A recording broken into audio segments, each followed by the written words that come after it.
Hello and a warm welcome to the programme. I'm Sally Bundock. We begin with peace talks aimed at ending the war in Ukraine. President Trump says Russia and Ukraine are closer than ever before to ending the war, but said thorny issues were complicating the process. What happens to the Donbas territory in eastern Ukraine remains a major sticking point. President Trump made remarks alongside Ukraine's President Zelenskyy in Mar-a-Lago, Florida, after talks between the two leaders. Our Washington correspondent Sean Dilley reports.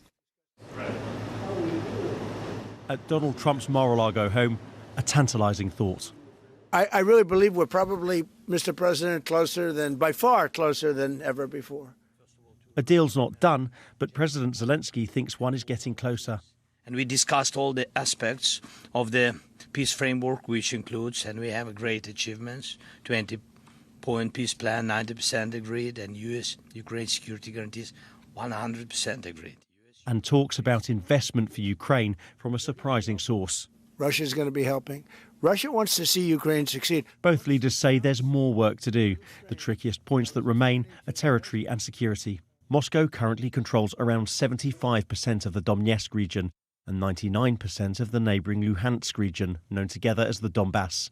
So far, Russia hasn't entertained withdrawing, but Presidents Trump and Zelensky are looking at a proposal to create a new free economic zone that would benefit Russia and Ukraine.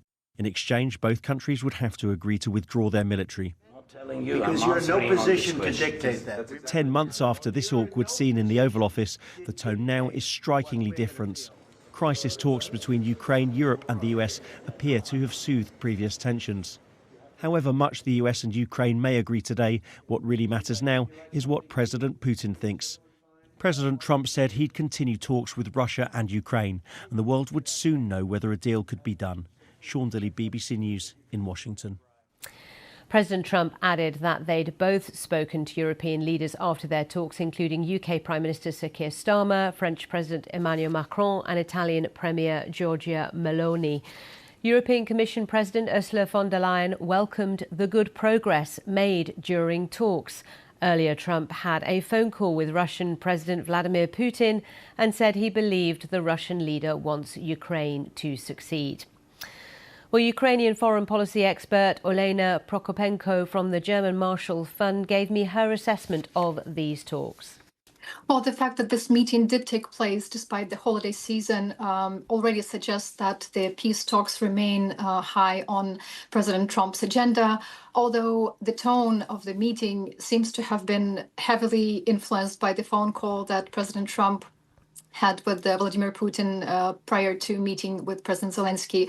As you said before, Donald Trump reiterated some of the Kremlin talking points, including the most surprising one probably, which is that Russia wants Ukraine to succeed, which suggests that the understanding of the reasons of this for this war is very questionable, very limited on the U.S. administration side. In terms of the substance of the negotiations, it's important that President Zelenskyy was able to hold the ground, to stand the ground and reject territorial concessions, to reject concessions regarding Donbas, which would be disastrous for Ukraine, which would provide Russia with a perfect springboard to make further advances on the front lines. Another positive outcome is that President Zelenskyy seems to have stayed on the good side of Donald Trump, on the good side of the U.S. administration, and Ukraine is no longer blamed for standing in the way of peace, and the U.S. military assistance to Ukraine remains in force. And for the lack of a better outcome, this already seems to be a positive development. But otherwise, there's barely any specifics on the outcomes of this meeting. President Zelenskyy said that the security guarantees from the U.S. by the U.S. have been agreed upon, but there is no specifics on what those guarantees could be. It's unclear what the U.S. can offer at the moment. And our correspondent in Kyiv is Abdujalil Abdurasulov, and he told me more about the reaction where he is to the Trump-Zelenskyy meeting. We haven't heard an official reaction from Kyiv regarding the talks in Miami. However, we hear a lot of reaction from ordinary Ukrainians who just pour their messages on social media with their views on what happened in Miami. A lot of Ukrainians question the fact why President Zelensky was not met by any US officials in Florida, and it was a strike contrast to the red carpet reception received by Vladimir Putin when he met Donald Trump in Alaska in August. And a lot of people also were puzzled by the fact that Donald Trump spoke about some things, like, for example, he said that Russia is willing to see Ukraine to succeed. And also he said that he understands why Russia is not willing to accept a temporary ceasefire to hold a referendum on the issue of territory. And for many Ukrainians, this kind of rhetoric means one thing, that Donald Trump is too favorable to Russia, and therefore he's probably unable to deliver peace in Ukraine. President Zelensky said in early January there'd be further meetings. There's talk of European leaders gathering in Paris, but also possibly European leaders and Zelensky at the White House in January.